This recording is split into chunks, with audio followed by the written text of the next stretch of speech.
बड़े मेरे ना यहाँ मैं देख रही हूँ सब अलर्ट ऐसे खड़े हुए हैं ना, बड़े तमीज से सब बड़े एक खौफ तारी हो जाता है। बिल्कुल होना भी चाहिए, रिस्पेक्ट है पुलिस वालों के लिए हमारे दिल में बहुत ज्यादा, और साथ में एक रोब भी है। फिल्मों में कहते थे ना इन इंस्पेक्टर साहब, तो हमारे शो पे भी आज इन इंस्पेक्टर साहब मौजूद हैं। क्राइम स्टोरी पे बात हो रही है भाई, क्राइम, और इसमें सबसे हॉट क्राइम स्टोरी है जो मिलियनेयर मेड, बिल्कुल एक खातून, जी हाँ, करोड़पति, नाम शहनाज। अच्छा, वो घरों में काम करती थी, बल्कि एक ही घर में काम करती थी। वो एक ही घर में काम करके उन्होंने 5, 6, 8 गाड़ियां, प्लॉट, घर, और इसके साथ साथ उन्होंने बहुत सारी चीजें अपनी बना ली, अपने एसेट्स बना लिए। और जब छापा मारा तो अभी भी हमने बात की ऑफ द कैमरा, उन्होंने कहा कि ऐसा घर था, फर्निश्ड, वेल फर्निश्ड घर। तो इस पर हम बात करेंगे कि ये हुआ कैसे, वो कैसे करती थी, कैसे बच गई। इंस्पेक्टर एसआईयू सईद साहब ने ज्वाइन किया। सब कैसे हैं? ठीक ठाक है, खैरियत से? सर बताएं, वहां से शुरू करें, किसने कंप्लेन की, क्या हुआ? अच्छा, ये हुआ ऐसे था, मेरी पोस्टिंग एसआईओ क्लिफ्टन है। इन्वेस्टिगेशन में एक मुद्दईया आई थी हमारे थाने में जिसका अनुषा नाम था। उसने आके कंप्लेंट की कि मेरा हस्बैंड जो है ना वो लंदन में रहता है, और लंदन में मेरे हस्बैंड को एक अननोन नंबर से कॉल जाती है जो कि लेडी आवाज़ में थी। उसने अपना नाम जो है ना अनुषा बताया, सॉरी लेडी ने नाम बताया गुलजार। तो गुलजार ने इतला दी कि आपके घर में जो मेड काम कर रही है, नौकरानी मासी, तो उसने आपके घर से जो पैसे पड़े हुए तमाम तर पैसे चोरी करके, चोरी वाले पैसे से उन्होंने बहुत सारी जायदाद बना दी है। तो उस साहब ने ये बात नोट करके, पहले तो वो सोच रहा था कि ये कोई फेक कॉलर ही होगा जिसने मुझे कॉल करके बताया। फिर उसने अपनी वाइफ को कॉल की, जहाँ पाकिस्तान, कराची में। हाँ, कराची में। तो वाइफ उसकी रहती है ख्याबान तंजीम की तरफ, उसका बड़ा बंगला है। तो अपनी वाइफ को ये सारी हकीकत बताई, और वाइफ को कहा कि तो आपके जो पैसे पड़े हुए हमारे, तो वो आप काउंट करवा लें। तो वाइफ ने अपने अकाउंटेंट को बुला लिया। तो अकाउंटेंट जब आया तो उसने पैसे की काउंटिंग की, तो अकाउंटेंट ने उसको बताया कि इस पे 5 करोड़ रुपए की कोई कमी है अब तक। 5 करोड़ की कमी, इतनी बड़ी कमी जी। और पैसे तो फिर कोई 15-20, हाँ जाहिर सी बात होंगे। तो उन्होंने बताया कि 5 करोड़ रुपया अब तक की अकाउंटिंग के दौरान इनिशियल बुनियाद पे 5 करोड़ रुपए की कमी आ रही है। तो ये अनुषा में कोई इतने करोड़ों पैसे हाँ, रखते हैं? इन्हों की अपनी फैक्ट्री है यहाँ पे पोर्ट कासिम की तरफ, ये शापर, वो लेन देन, वो वहीं से ये बता रहे थे कि पैसे आते हैं हमारे पास और हम जमा करते हैं, कुछ कुछ बैंक में रखवाते हैं। ये जो पैसे हमने रखे हुए थे घर में, ये कोई पहले से रखे हुए थे, और कुछ हम वहाँ से आ रहे थे, तो हमने कोई एक बंगला या प्लाट लेना था, उसके लिए हमने कैश की सूरत में रखे हुए थे। तो उसके बाद ये वाइफ अपने हस्बैंड को बताती है कि ये 5 करोड़ रुपये अब तक की काउंटिंग में ये कमी आ रही है। तो हस्बैंड ने इसको कहा कि आप थाने चले जाओ, जाके रिपोर्ट करो। तो ये साहिबा हमारे थाने में आ गई, तो इसकी एफआईआर हमने लॉन्च कर दी। एफआईआर लॉन्च करने के बाद इसने सारी हकीकत बताई, जो हकीकत हमें बताई उस तरह हमने एफआईआर लॉन्च करा दी। तो इसने अपना शक दिखाया अपने, तब वो काम कर रही थी, अभी उसको तो कुछ नहीं पता था। अभी उसको कुछ भी नहीं पता था, वो काम कर रही थी वहाँ पे, ठीक है ना। जिस टाइम ये मुद्दईया हमारे पास आई उस टाइम उसकी छुट्टी हो चुकी थी, शाम के टाइम वो अपने घर जा चुकी थी। मुलाजमा सुबह को आती थी और 5-6 बजे वापस चली जाती थी। तो जब इसकी एफआईआर लॉन्च की, तो एफआईआर के फौरन बाद मैंने एक्शन किया। मैं सीधा चला गया, मुझे ज़राए से पता चला कि इसका जो नौकरानी है उसकी घर है अपना गिजरी की तरफ, जो कि उसने अपना घर लिया हुआ है। तो मैं चला गया उसके घर की तरफ। जब मैं घर की तरफ गया तो क्या देखा? फ्लैट में गया तो मैंने बेल दी। बेल के दौरान बाहर निकल के आई अपना एक लेडी, जिससे मैंने नाम पूछा। उसने मुझे नाम शहनाज बताया, और शहनाज से मैंने पूछा कि आप क्या करते हैं, तो उसने मुझे कहा कि मैं ख्याबान तंजीम की तरफ बंगले में काम करती हूँ, अनुषा बाजी वालों के पास। तो जब मैंने उसका घर का नज़ारा देखा, अंदर नज़र लगाई, तो बड़ा बेहतरीन घर बना हुआ था, वेल फर्निश्ड घर था, आला किस्म के फर्नीचर पड़े हुए थे, और क्या लाइटिंग थी वहाँ पे, अपना टेलीविज़न, फ्रिज, घर की तमाम एमिनिटीज, यानी तमाम सहूलियात जो है ना हद से ज़्यादा बढ़ के वहाँ पे मौजूद थी। एक तो मैं खुद परेशान हो गया, मैंने कहा ये सच कह रही है, किसी का घर है। जो बच्चे फैमिली उसकी थी वहाँ घर? नहीं, फैमिली कोई भी नहीं थी। इसका एक ही 2 बेटे, एक बेटी है, एक बेटा है, जो कि बेटा उसका वो बाहर पढ़ रहे होंगे। वो बाहर था, नहीं बाहर पढ़ने नहीं, बाहर ही था। और बेटी अगला स्टेप है, पढ़ा सकती थी। बेटी जो है ना वो उसकी 1 माह पहले शादी हो गई थी, तो ये अकेली थी वहाँ पे। तो मैंने उससे पूछा कि आपको ऊपर इल्ज़ाम है चोरी का, तो मुझे उसने फ़ौरन बताया कि नहीं, चोरी का मेरे इल्ज़ाम किसने लगाया। मैंने कहा जहाँ पे काम कर रही हो। उसने कहा कि मैंने इतनी चोरी तो नहीं की जितना थोड़ी सी की है। अच्छा, मैंने उसको बताया ही नहीं था कि आपके ऊपर इतना कोई इल्ज़ाम है 5 करोड़ रुपए का। खुद ही बोल। उसने खुद ही बोल दिया। क्या? उसने कहा कि मैंने तो चोरी इतनी नहीं की, मैंने थोड़ी बहुत की है।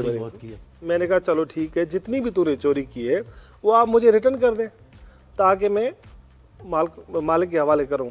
उसने कहा वो उससे मुंह से निकल गया। उसने कहा उससे तो मैंने गाड़ी ले ली, वो तो मैंने पैसे वहाँ एडजस्ट कर लिए। तो चलो मैंने कहा ठीक है, आपने गाड़ी ली है तो वो गाड़ी मुझे दे दें, दिखाएं गाड़ी। वो गाड़ी तो मेरी नीचे खड़ी हुई है। अब आप समझोगे कोई छोटी मोटी गाड़ी। मैंने कहा छोटी मोटी गाड़ी होगी। तो मैंने कहा ठीक है, अभी मेरा ज़हन ये था कि मैं इससे कुछ रिकवरी कर लूँ चोरी वाले पैसों से ही। अगर उसने चोरी की है तो एडजस्ट कर लिए तो मैं रिकवरी कर लूँ। तो वो फ़ौरन नीचे आई और मैं उसके साथ, मेरे साथ लेडी कांस्टेबल भी थी। इस फ्लैट वाली गली की साथ वाली गली थी, तो वहाँ पहुँची तो उसने इशारा किया कि ये गाड़ी है मेरी। चाबी उसके पास थी। तो जब मैंने गाड़ी पे नज़र लगाई तो गाड़ी सिविक गाड़ी थी। 60-70 लाख की ज़ाहिर है, अगर वो 60 से 65-70 लाख रुपए की। तो मैं खुद परेशान हो गया। मैंने कहा पता नहीं किसी दूसरी की गाड़ी तो नहीं है ये इशारा कर रही। मैंने कहा आपकी गाड़ी है? हाँ मेरी गाड़ी है, मैंने यही चोरी की है, इन पैसों, चोरी वाले पैसों से ये गाड़ी खरीदी है। मैंने ठीक है, मैंने कहा, मैंने वो तस्वीर बनाई उस गाड़ी की। तस्वीर बनाने के बाद जो नंबर प्लेट की मैंने अपने ज़राए को भेज दी ताकि मेरी डिटेल मिल जाए। एक्साइज वालों को भेजी तो एक्साइज वालों ने फ़ौरन मुझे रेस्पॉन्स किया और मुझे उसी के नाम पे थी। हाँ, जब मेरे डिटेल आई तो वो नाम ही उसी के पे थी। वो जो मुलाजमा थी शहनाज मासी, उसी के नाम पे थी। खैर मैंने इसको अरेस्ट कर लिया। ये डरी भी थी वैसे खातून या नहीं? कोई खौफ नहीं था उसको, कोई खौफ नहीं। ये बात है वकील साहब, ये देखिए आप, ये इस पे आप गौर कीजिए इस बात पे। अच्छा, दूसरा आपको मैं वैसे बिल्कुल फ्रैंकली पूछ रही हूँ, ऐसे लोग ब्राइब भी करते हैं। उसने आपको कोई रिश्वत देने की कोशिश की या उसको कंफर्म होगा कि मैं इनको कुछ पैसे ऑफर करूंगी मैं छुट जाऊंगी, जरूर उसने कोई उसने ऑफर तो हमें नहीं की, ना ही उसकी ऑफर में हम आ जाते हैं क्योंकि इतनी सारी हाँ। लेकिन उसने क्यों, फिर वो इतनी काम क्यों थी, इतनी कुछ भी नहीं, उसको खौफ तो था ही नहीं ना। वो नॉर्मल था। देखो ना, जब तक मैं जिस टाइम में गया उससे मैंने पूछा, उसने मुझे फौरन पूछा ही नहीं कि मेरे ऊपर इल्जाम क्या है। इतना कोई इंसान मुतमईन कैसे हो सकता है, इतनी चोरी पे आप पकड़े गए हैं। हाँ। ये अजीब बात नहीं? अजीब है। अच्छा खैर, उस कहानी वहीं से, क्या आपने वो देख ली गाड़ी एक्साइज में उसके नाम थी, फिर आप उसको लेकर? हाँ, मैं थाने कस्टडी में लेके थाने आ गया। थाने आके मैंने वहीं पर गिरफ्तारी डाल दी और गिरफ्तारी डालने के बाद थाने आ गया, इसकी प्रॉपर इंट्रोगेशन की। उसके बाद सुबह को मुझे अदालत में पेश करना था फिजिकली रिमांड लेने के लिए।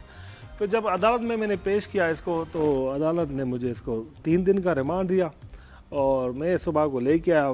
फिर मैंने इसकी इन्वेस्टिगेशन।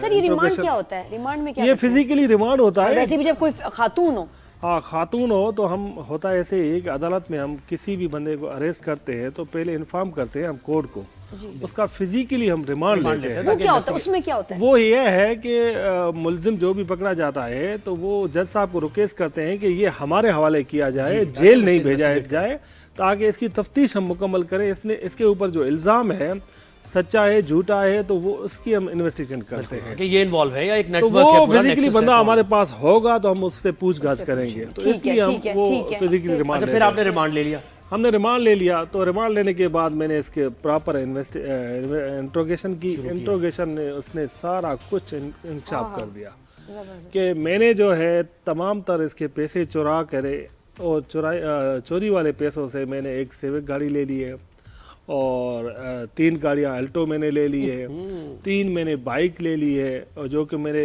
अच्छा मैं बड़ी बात बताऊं कि ये जो नौकरानी है इसका भी एक मुलाजिम था। होगा वो, कम से कम 4 तो होने चाहिए। वो तो पहले तो एडिशन बुनियाद पे एक ही आया, बल्कि जरूरत होगी। तो उसने ये मुझे बताया कि मेरा मुलाजिम भी है। मैंने एक उसको गाड़ी लेके दी है, एक बेटों को लेके दी है। खैर तफसील में तो मेरे पास 6 गाड़ियाँ आ गई। उसके बाद 6 गाड़ियाँ आ गई। ट्रांसपोर्ट का बिजनेस था इसका। 6 गाड़ियाँ आ गई। 3 करोड़ की हो गई होंगी मेरे ख्याल से। हाँ, तो मैंने कहा कि किसके नाम पे मालूमात की तो सारी 6 ही गाड़ियाँ इस मुलाजमा के नाम पे थी। सिविक भी, 2 अल्टो भी 3 टैक्स बाइक रिटर्न जमा कराती थी ये। बिल्कुल। और पता देखिए सेकंड हैंड गाड़ियां हैं ना, तो आप कैश पे उठा सकते हैं, नई नहीं उठा सकते, तो उसने उस कैश को कहीं तो लगाना था, उसने कहा ये बड़ी सेफ है इन्वेस्टमेंट। उसके बाद मैंने उससे पूछा कि बाकी पैसे आपने कहाँ किए, तो उसने कहा कि मैंने तो एक घर ले लिया है, वाह वाह। और जो कि तकरीबन 60 से 65 लाख रुपए का घर, और घर के ऊपर उसका जो फ्लैट है वो भी कोई 55 लाख रुपए में उसने अपने दोस्त को लेके दिया था। ठीक है। अच्छा, नीचे वाला जो दुकान था शॉप जिसमें किराना इसका बेटा चला रहा था, वो भी उसने 70 लाख रुपए का खरीदा था। सही है। तो ये तफसील जब मैंने हासिल की, उसके बाद मैंने पूछा कि और पंजाब कहाँ रहने वाली हो, तो उसने बताया कि मेलसी में खरोड़ पक्का है इलाका, मुल्तान का। मतलब कहाँ की है वो? ये मेलसी खरोड़ पक्का पंजाब से? पंजाब मुल्तान से। तो वहाँ पे भी इसने प्लॉट लिया हुआ था। हाँ। तो मैंने से पूछा, उसने कहा कि मैं वहाँ पे भी प्लॉट लिया। तमाम तो जितने भी पैसे मैं चुरा के आती थी तो कहीं ना कहीं मैं एडजस्ट कर लेती थी, उसको इन्वेस्ट कर देती थी। इन्वेस्ट कर लेती थी। तो इन्वेस्ट करने के दौरान जैसे गाड़ियाँ इसने ली, रेंटा पे चढ़ा दी, जैसे फ्लैट लिया रेंट पे चढ़ा दिया, अच्छा, इसने बताया दुकान आपको लिया कि तो किसी को दे पैसे दिया। होते कहाँ थे? दराज में थे, सेफ में अच्छा, थे, अब इसके हाँ, पास बिल्कुल ये कोड सवाल। था, इसके पास पासवर्ड था, कोई की थी डुप्लीकेट, क्या इतने था? लाखों ये लेके जा रही थी कैसे? ये असल में जो मुद्दईया है उसका जो हस्बैंड है उसकी है अपना पोर्ट कासिम की तरफ। हाँ वो तो ठीक है, घर में कैश था, वो घर कहाँ में से निकालती थी? ये अलमारी जो सेफ कहते हैं हम, सेफ के नीचे वाले कपड़े वाले हिस्से के नीचे जब ग्राउंड पे आ जाएंगे तो उन्होंने यहाँ एक कैबिनेट बनाया हुआ था, उसमें ये पैसे रखते थे। लेकिन उनकी गलती ये है कि उनमें कोई लॉकर नहीं लगाया हुआ था, लॉक नहीं था। लॉक नहीं था। तो ये पैसे ऊपर करके उसका कैबिनेट ऊपर करके वो नीचे पैसे रख देते थे, ऊपर कपड़े रख लेते थे। इनको ये आइडिया नहीं था कि ये मुलाजमा को इस कैबिनेट के बारे में कोई पता है। कितना बड़ा लैप्स है वैसे ये तो यार देखे लोग। तो मैंने इसको कहा कि ये आपने तो बड़ा गलत काम किया है, ऑफर किया प्लेट में। इतने सारी रकम रख रहे हैं उसमें ना कोई लाकर लगा रहे, या तो बड़ा कोई लाकर रख लेते उसमें आप उसमें पैसे रख लेते। मैंने उन्होंने कहा कि हमसे ये गलती हो गई, हमने रख दिया। अच्छा, अब ये इन्वेस्टिगेशन उससे हो गई, उससे तो मान भी लिया और कोई आपको भी एविडेंस भी, इकरार भी है, एविडेंस अब भी क्या सब चीज होगा? है। अब एक तो क्या होगा, और फिर ये शहनाज ही नहीं मेरे ख्याल से, तो फिर वो जो हम बात कर रहे थे ऑफ कैमरा के 100 मेड्स की लिस्ट भी आपने जारी की थी क्रिमिनल एक्टिविटीज में, तो उनमें से शहनाज एक नहीं, उनमें से शहनाज ये नहीं है। ये तो एक ही घर में काम कर रही थी बड़े सुकून अच्छा, से। इसमें मैं आपको बताऊं कि इसका बेटा जो कि हमने अरेस्ट कर लिया है आसिफ नाम है, और इसका मुलाजिम जो है हमाद, उस जो आसिफ है उसका बेटा, उससे भी हमने 2 लाख रुपए कैश में सूरत रिकवर कर लिए हैं, और शहनाज से भी 45 लाख रुपए हमने रिकवर कर लिए।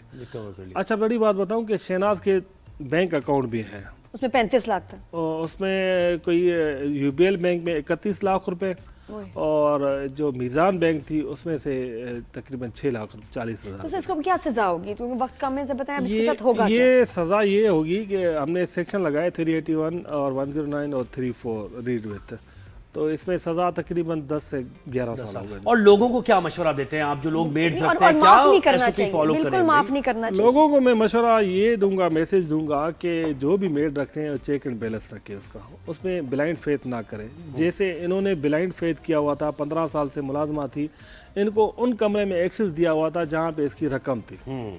अगर आप एक मेड को, मुलाजमा को एक्सेस दे रहे हैं जिस रूम में, तो कम से कम उसका चेक एंड बैलेंस रखें। बिल्कुल ऐसे ही, बिल्कुल ऐसे ही। तो खैर ये कार्रवाई आपने क्योंकि की, बात वही मैं कहती हूँ, ये फिर भी बचत हो गई। तो कुछ इतने खतरनाक लोग होते हैं कि मालकान को जहर दे देते हैं। ऐसा है, बहुत मार सारे देते हैं। इस तरह के वाकयात हुए हैं। तो ये ऐसी टेम्पटेशन कैश घर में रखना चाहिए ही नहीं। हाँ, ये बिल्कुल आप ये ऐसा अपनी है कि जान you are जो है inviting खतरे में trouble। डाल रहे हैं, हाँ, अपने बिल्कुल जान ऐसे। खतरे में डाल रहे हैं। अल्लाह का शुक्र है आपकी जान बच गई है, पैसों के लिए कोई कुछ भी कर सकता है। तो इंस्पेक्टर अपनी ऐसा ही भी बहुत शुक्रिया कमजोरियां और आपने गलतियां। दिया, और ये कार्रवाई की मजीद भी ऐसी कार्रवाइयां मुझे लग रहा है कि अब होंगी, क्योंकि ज़ाहिर है अब मॉनिटर कर रहे हैं। हमारी फ्रेंड की मदर को दे दिया था जहर, वो किस तरह बची हैं वो। बिल्कुल तो ऐसे ही। इसलिए ऐसे होता है, प्लीज आप तो रखते हुए एक तो आईडी कार्ड चेक करें, आप क्रिमिनल रिकॉर्ड है नहीं है ये चेक करें, और फिर उसके बाद और उनके घर को अपने जाके mates को देखा रखें करें, उनके उनके घर कहाँ हैं, कहाँ रहती हैं, कैसे रहती हैं, जाना चाहिए। सूलन हमें भी ये एफर्ट करनी चाहिए। सर बहुत शुक्रिया। Thank you। सर ये माफी वाफी नहीं, नहीं, माफी इसका की होना नहीं, बहुत सजा जरूरी तो है, ताकि जरूर सबके लिए इंशाल्लाह होगी। सबक तमाम बने। तमाम प्रूफ जाके अदलत में जमा कराएंगे इंशाल्लाह। इंशाल्लाह। Thank you so much. तगड़ी होगी।